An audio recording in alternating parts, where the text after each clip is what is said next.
ati Ramogi TV. Riwruoge makedo ni ratiro mar oganda oseyo jatend piny Kenya William Ruto kuom kiro weche moko ma nenore ka mag buogo ngima jogo ma oyangi ni achudhe kata jo black mokwako sectors machalo kaka mar sukari kod mamoko bende. Kweth mar Azimio bende oseyo Ruto kuom tiyo gi weche mag buogo ji makamago. Chris Owino miwa ler. Riwruoge makedo ni ratiro mag oganda kaachiel kod josiasa mag Azimio oketo jatend piny William Ruto e tago maliet kaluwore gi weche manyoro wacho e yimbo mar Kenya ewi kedo gi achudhe kaachiel kod jo black e pacho kae. Kanyo loso e kaunti ma Bungoma, jatend piny owacho weche motegno ewi jo black e sekta mar sukari ka onyiso gin nyaka gilokore ka ok kamano to gidare pacho kae giikore mar dhi e polo kata top e jela. Mmekubali wezi wote tuwafukuze? Maneno ya wezi ni ngapi? Wahame Kenya, waende jela, ama waende mbinguni? Maneno hiyo imeishia hapo. Riwruoge makedo ni ratiro mag oganda kaka Amnesty International, Haki Africa, KNHCR kaachiel kod LSK oseyo wechego kendo tudo siem makamano kod lal mar jaket mwandu mar kambi rego niang' mar Mumias, Jeswat Singrai. While the circumstances of his public abduction remain unknown, such statements by the president lend credence to reports that his abduction must have been related to the issues surrounding Mumias Sugar Company. Siem mar Ruto ne obiro thuolo machuok bang' ji momanore kod gik lweny mager ndhiyo kendo lal kod rai kuom seche buora motelo ne weye thuolo.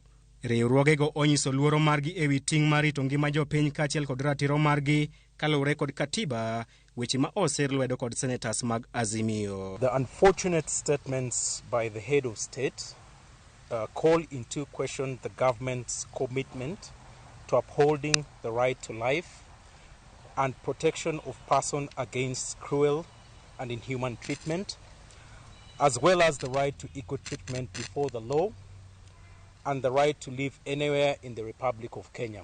The Constitution of Kenya 2010, under Article 27, demands that every person has the right to life, and the President, being the Chief of the Armed Forces, has a duty to preserve and protect each and every one. Ruto ne ogolo siem mager ne jogo duto ma otero buche ewi nyiew kambi mar Mumias e doho, wach mar riwruoge mag oganda lero ni en ataro kod chik kaluwore ni katiba omiyo ng'ata ng'ata ratiro mar dhi e doho mar manyo ratiro mare. The statements also undermine the authority of the courts and signal a departure from use of legitimate dispute resolution mechanisms in favor of abrogation of constitutional rights, threats and intimidation. Azimio kod riwruoge mag jopiny bende onyiso luoro margi ewi weche mag jatend piny William Ruto ka gipime kod okang' mar nyono katiba kendo temo duoko piny Kenya e telo mar agoko. This is clearly unconstitutional and an attempt to return the country to the dark days of a repressive regime that violated human rights and freedom of the people of Kenya. Nitire weche udi mag do manyalo miyo ka ng'ato timo makosa titwe kata igoye fine. Ok nyalo ni president ni ibo oro ng'ato polo kata ibo riembo ng'ato Kenya ka kata ibo kawo ng'ato midhiyo jela. Mago eko gin timbego eko mag dictators machon mane timo kane onge katiba malong'o. Weche mag Ruto bende ineno kaka yo mar temo ng'wano bad migawo mar doho kaachiel kod bad migepe mag sirikal mochung' kar kendgi, ataro kod weche mane Ruto wacho e kinde campaigns. Josiasa machiegni kod piny owacho kata kamano negi paro mopogore ka giwacho ni weche mag jatend piny William Ruto ne en ranyisi ni oikore mar telo e kedo gi mibadhi ma ok donjore gi tije mag migepe mag piny owacho. It is the same individuals who are complaining that the president is not fighting corruption.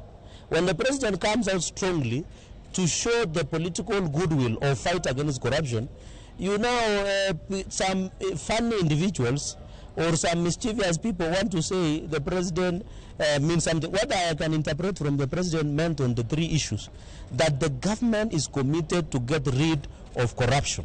Weche mag jatend piny Dr. William Ruto biro e kinde ma jopiny osebedo kod ywak mathoth ewi medruok e weche mag mibadhi e piny owacho kaachiel kod okang' mar apisi mar jamin wach maduong' mar lwaro buche mane itudogo moko kuom jodito e piny owacho mar Kenya Kwanza. Jopiny oketo wang'gi mar neno ka weche mag jatend piny biro nyago olemo e thiro weche mag mibadhi e pacho kae. Chris Owino, Ramogi TV, Parliament Buildings, Nairobi. Tend kaunti ma Siaya ochano chulo lakteche giko